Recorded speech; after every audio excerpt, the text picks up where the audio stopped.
खऱ्या अर्थानं मी मगाशी मंदिरात सांगितलं, जगद्गुरु तुकाराम महाराजांच्या बीज आहे आणि उद्या खऱ्या अर्थानं ज्यांचा आपण झेंडा पकडला हातामध्ये, त्या छत्रपती शिवराजांची उद्या जयंती आहे। आजचा मोर्चा खऱ्या अर्थानं शक्ती आणि भक्ती हा युगाचा ठरला बघ।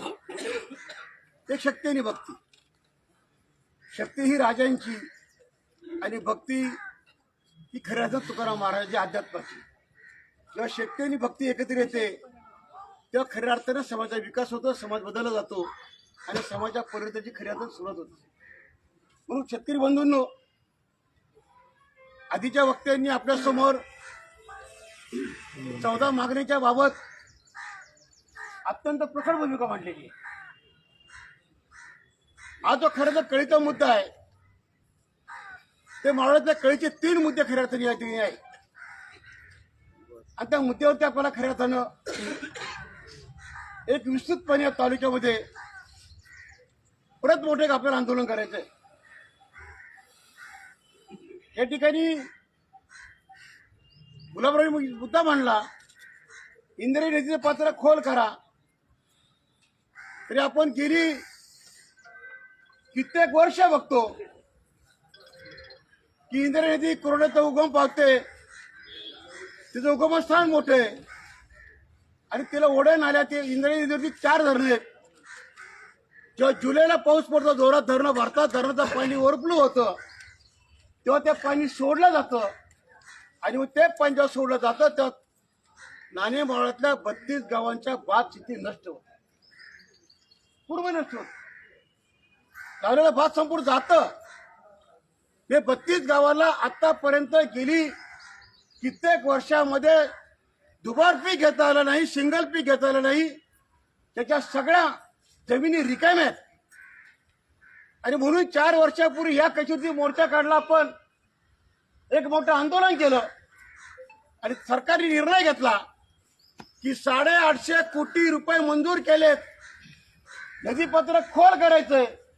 तर इंद्रायणीचं नदीपात्र खोल झालं तर 32 गावच्या शेतकऱ्यांना आपल्या शेतामध्ये पॉलिओस करता येईल, पोल्ट्र्या काढता येईल, गोठे काढता येईल।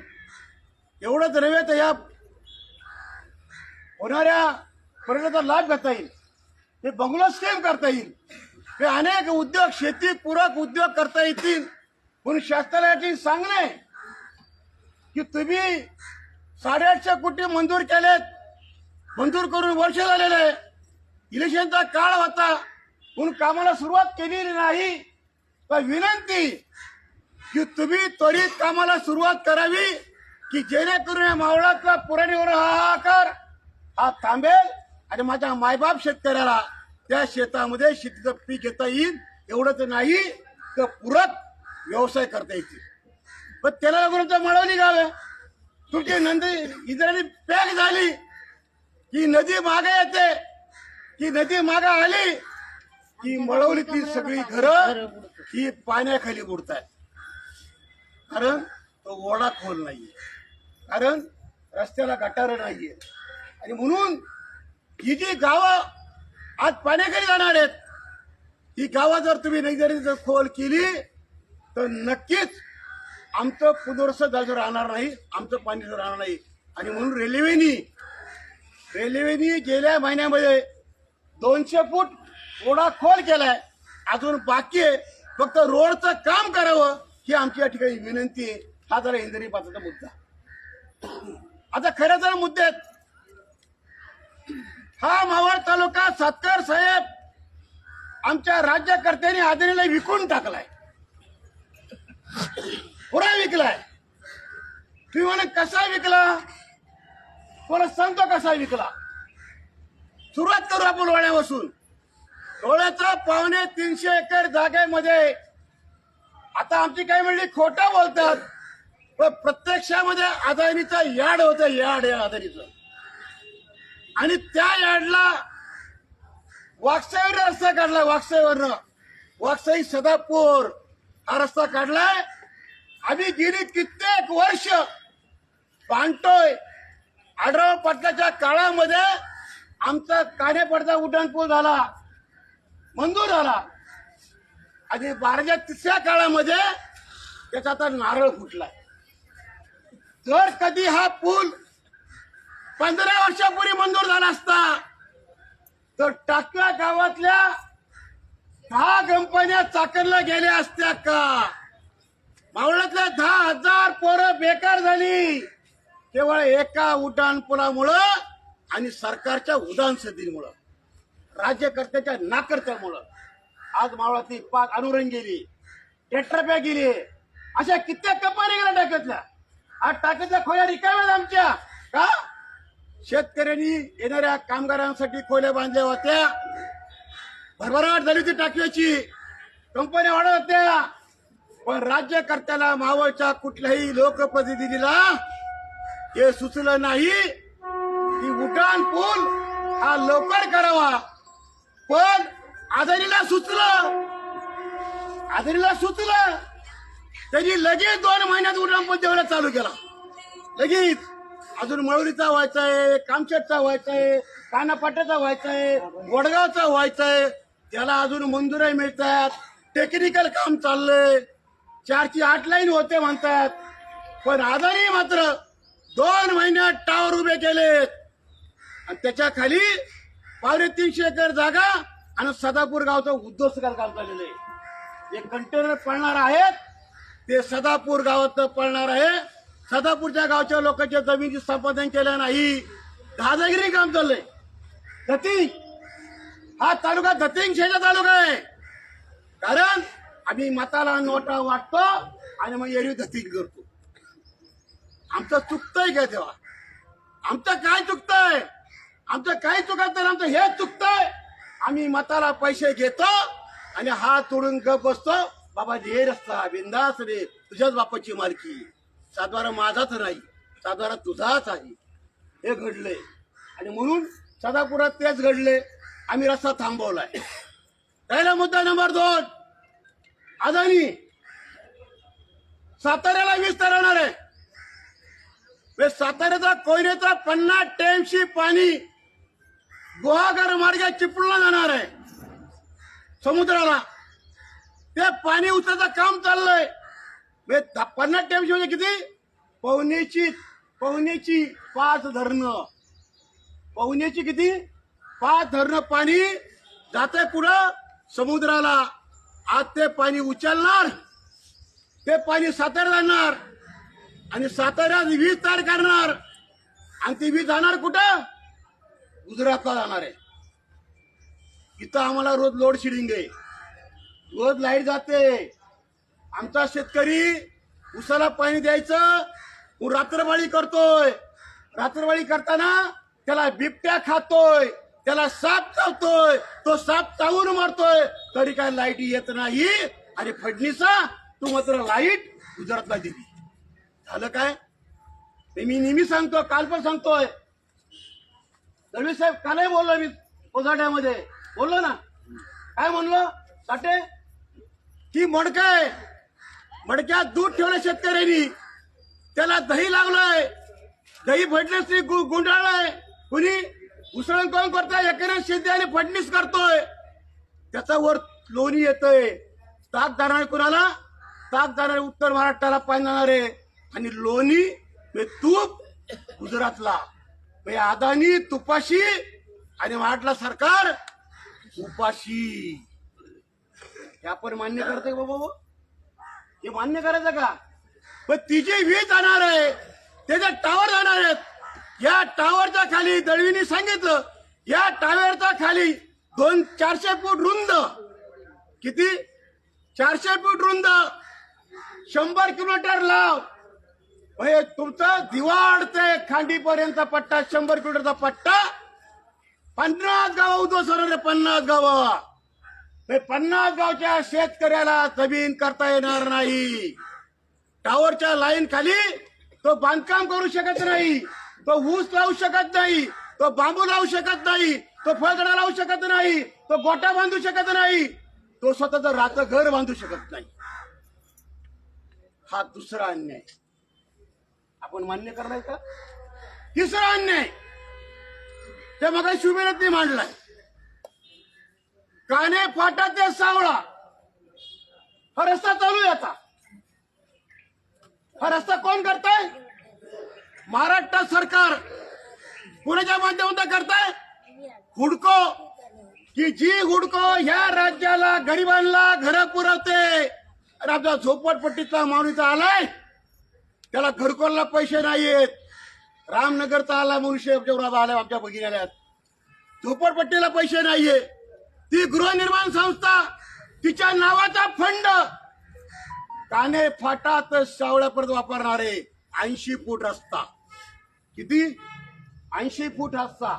किती गावांना? कानबोर 20 गावांना. 20 गावांना कधी नीट बस गेली नाही, कधी नीट ट्रक गेला नाही, कधी रस्ता उखडता पाहिला जात नाही. आज 80 फूट रस्ता होणार आहे आणि 80 फूट रस्त्यामध्ये माव बसून गबालेवाडी बसून ते सावळ्यापर्यंत प्रत्येकाची 3 एकर 2 एकर 4 एकर अर्धा एकर 10 गुंठे 5 गुंठे जागा जाणार आहे. त्याच्यात घरं जाणार आहेत, त्या टपऱ्या जाणार आहेत.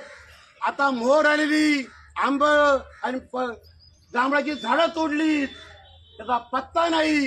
इकडला डोंगर उकरतात, इकडं टाकतात, त्याला काय रॉयल्टी नाही. बिना रॉयल्टीचं काम चाललं, रॉयल्टी चोऱ्याचं काम चाललंय. असा धतिंगशाहीनी आज चाललेला रस्ता आहे. मताला पैसे 5,000 रुपये. किती? पण आम्ही काय म्हणतोय? आम्ही म्हणतोय ह्या सरकारने, या शासनाने, या राज्यकर्त्यांनी आदेश काढला पाहिजे. या जमिनी संपादन केलं पाहिजे. संपादन केलं पाहिजेत. संपादन करून शेतकऱ्याला मोबदला दिला पाहिजे. आणि टाकवे गावाची बाजारपेठ अंदरमावळाची नष्ट होण्यापेक्षा टाकवे गाव तुम्ही बाह्य वळण काढलं गेलं पाहिजे. सगळी घरदारा उचली पाहिजे. हे काम करून करतोय सरकार, करते कुराडी करते. कुसूरच्या पठारावरती टाटाची वीज होणार आहे. कुसूरच्या पठारावरती टाटा वीज निर्माण करणार आहे. 1200 मेगावॅटचं करणार आहे. कॉन्ट्रॅक्ट कुणाला दिला? अदानीला. कुणाला दिलं कॉन्ट्रॅक्ट? अदानीला. रस्ता कुणाला? अदानीला. माझं घर रस्ता वाटलं कोण करताय? अदानी करतोय. माझी जमीन कोण करताय? अदानी घेतोय. हे मान्य करायचंय. आणि आमची विनंती आहे की जर तुम्ही येत्या 8 दिवसामध्ये संपादन प्रक्रिया केली नाही तर मात्र आम्हाला एक निर्णय घ्यावा लागणार आहे. मान्य सगळ्यांना? हो, आम्हाला निर्णय घ्यावा लागणार आहे. का तोडायची? घरं तोडायची का? म्हणून घरं तोडायची का? सरपंच बाजारपेठ तोडायची का? मोठे पाटील, जालिंदर मोरे, तुमची इच्छा काय? बाजारपेठ मोडायची का? धंदा मराठी माणसा तोडायचा का? तर तोडायचा नसेल तर आज बीज येऊन सोडून द्या. पुढचं आंदोलन हे किमान 5,000 शेतकरी झालं पाहिजे तर शासनाला जाग येईल. मित्र उद्या ठिकाणी सांगतोय मित्र, आपल्याला आंदोलन करायचं मोठं. 3 विषय तुम्ही मांडलेत. झोपडपट्टीचा विषय मांडलाय. आता राहिला मुद्दा कुठला? तो दळवींनी मांडला, गुलावरांनी मांडला. आता तुमचे भावकी गावकीतला तुमचा माणूस चेअरमन आहे, संचालक आहे सोसायटीचा. कोडके साहेब कोण आहे? तुमचा भाऊ संचालक आहे. काळूचा भाऊ चेअरमन आहे. आता गावात गुलू गुलू बोलतील. सोसायटी बंद करायची का? कर्ज भरा. काय म्हणतील? सोसायटी बंद करायची का? कर्ज भरा. मित्र चुकीचं बोलतायत ते. त्यांना हे सांगा की 30 जूनला आमचं कर्ज माफ होणार आहे. 31 मार्च पर्यंत तुम्ही कर्ज भरायचं नाही. जर तुम्ही 31 मार्चच्या आत कर्ज भरलात तर तुमचं बुडलं. कारण की तुम्हाला पावती मिळणार आहे, खोटी कच्ची पावती मिळणार आहे. अरे 30 जूनला तुमचं कर्ज माफ होणार आहे. ते म्हणतील तुम्ही भरलं नाहीत तर जे सरकारचे कर्ज माफ करणार आहे ते कर्जाचे पैसे तुमच्या हातात पडणार नाही. तुम्ही जे घेता ते माफ होणार आहे, पण तुमचे सगळे पैसे सोसायट्यात भरले जाणार आहे. तुझे सगळे पैसे ज्या बँकेत काढले त्या बँकेत जाणार आहे. कोणी बँका बंद पडणार नाही, सोसायटी बंद पडणार नाही. म्हणून माझ्या भावांनो 31 ला कर्ज भरू नका. थकीत व्हा, तुम्हाला जुलैला परत पैसे मिळणार आहेत, 30 जूनमध्ये थकीत व्हा. हे असे विविध मुद्दे घेऊन आपण या ठिकाणी आलेलो आहोत. म्हणून निवडणुकीचा इशारा आहे की जर या प्रशासनाने आपलं ऐकलं नाही तर 8 दिवसाच्या नंतर ननावरे साहेब, आपण मंडळी वडगाव कचेरीवरती आमरण उपोषणाला बसल्याशिवाय आपला पर्याय नाही. या सगळ्या प्रश्नांसाठी तुमचा हा सर्वसामान्य कार्यकर्ता, तुमच्या पोटात जन्म घेतलेला हा पोरगा, या 14 प्रश्नांसाठी 8 दिवसात जर यांनी आपल्या मिटिंगा लावल्या नाहीत, यांनी पर्याय दिले नाहीत, तर 8 दिवसानंतर वडगाव कचेरीच्या बाहेर मागण्या मिळेपर्यंत उपोषण केल्याशिवाय राहणार नाही. हे मी या ठिकाणी ठणकावून सांगतो.